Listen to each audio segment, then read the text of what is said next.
So prior to the NFL draft, there was a very big bombshell of a report that we kind of ignored because literally an hour and a half later, that's when Adam Schefter decided to drop the Aaron Rodgers news. And this has to do with a very unlikely comeback story in regards to probably one of the most exciting players that dominated the media in the early 2010s, and that is Tim Tebow. And the story is kind of bizarre, but it's something that you just can't help but root for the guy. So before we get to the content, this is the last time that I'm probably going to be making this announcement until I announce our next giveaway. I'm giving away a pair of Apple AirPod Maxes to a subscriber that turns on our notifications on this channel. Whether you're an old subscriber or a new subscriber, if you sub and hit that notification bell, you've entered for a chance to win Apple AirPod Maxes. I'm going to be announcing the winner to this in my community tab later on tonight to give all the new subscribers a chance to hit that notification bell and let me know what you want the next giveaway to be. I'm thinking of probably running my next giveaway on Instagram, but if you want it to be for Apple AirPods again, or if you want it for another item, just let me know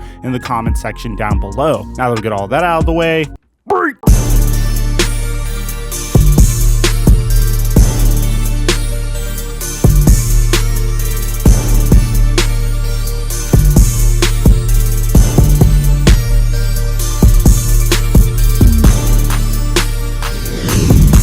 Mic check 1 2 1 2. What's going on, everybody? This week should be very exciting if you happen to be a Jacksonville Jaguars fan, because not only are we going to get a glimpse of the first bit of practice and training camp action of the brand new #1 overall pick that is the face of the Jacksonville Jaguars, Trevor Lawrence, in rookie minicamp this week, but the Jaguars aren't done making roster transactions. You see, in free agency, the Jacksonville Jaguars made a decent amount of moves to at least help accelerate their rebuild. Signing Shaquille Griffin is probably their biggest move, a cornerback from Seattle who got a 3-year, $44.5 million contract and $29 million guaranteed. Combine that with the fact that they drafted CJ Henderson with their first-round pick last year, and they drafted Tyson Campbell with their 33rd pick this year, in addition to Marvin Jones and James O'Shaughnessy, who is a wide receiver and tight end respectively,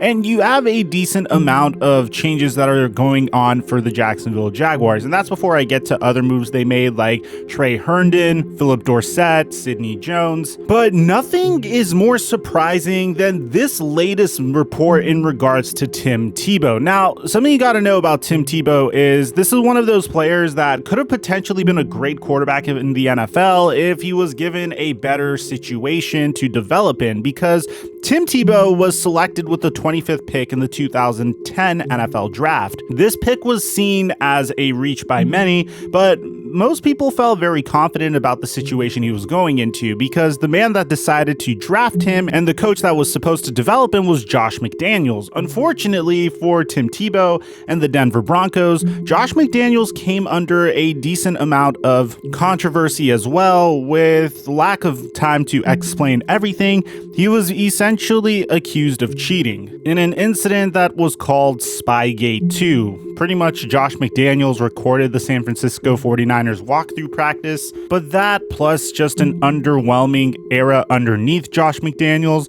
placed Tim Tebow in a situation where in 2011, he would be inherited by an old school head coach in John Fox that truly wasn't really interested in developing Tim Tebow, although he played for a year and had some miracle games under center. But unfortunately for Tebow, after that 2011 NFL season, the Denver Broncos were able to score big in free agency, signing Peyton Manning, which reduced the need for Tim Tebow. So Tebow would go to the New York Jets to serve as a wildcat quarterback, then go to the New England Patriots briefly for a training camp, and then go to the Philadelphia Eagles in 2015 before calling it a career and trying to play in the MLB. Now, we did make a longer video in regards to this, and I'm going to leave that in the end screen of this video if you really want us to go in depth on Tim Tebow's career. But but that's a brief summary of what went down. Now, check this out, because this is surprising. The last time Tim Tebow appeared in a NFL regular season game in 2012, that season, Adrian Peterson won league MVP, Robert Griffin III won Offensive Rookie of the Year,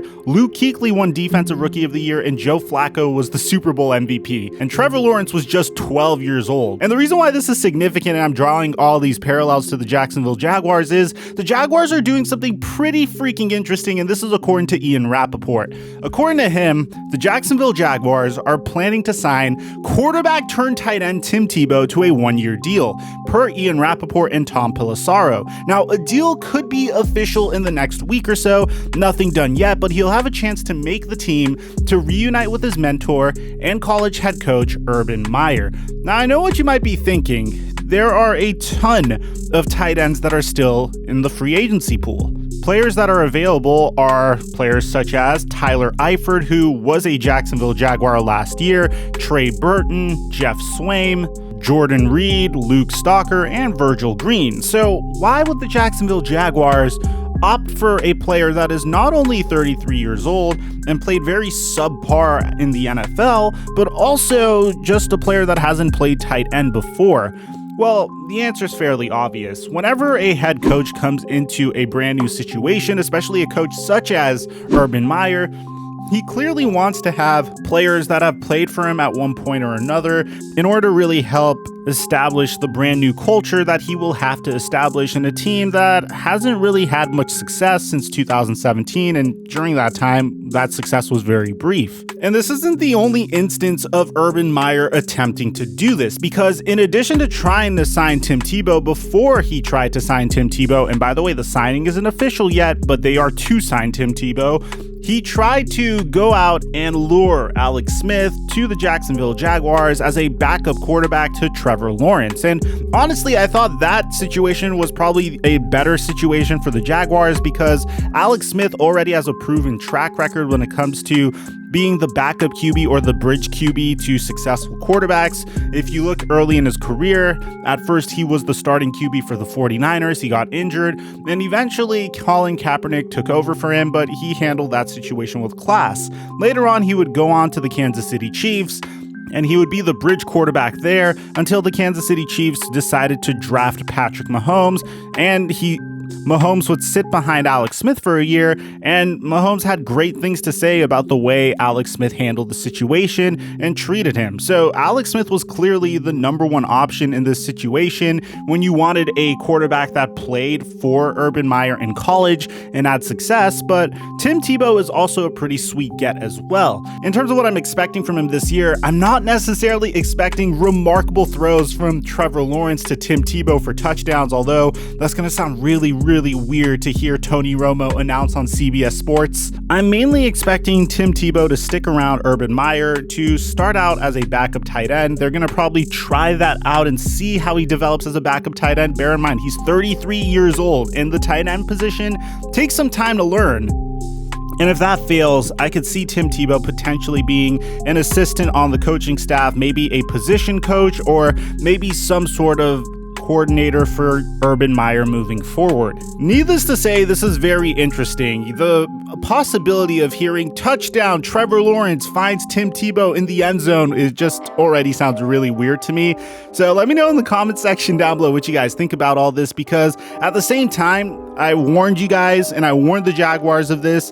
Your general manager, Trent Baalke, has a history of making some very strange roster transactions. He missed on 56% of his draft picks when he was with the San Francisco 49ers, so be wary of that moving forward. Aside from that, I'm your boy Mike, and I'm dropping our mic until our next upload.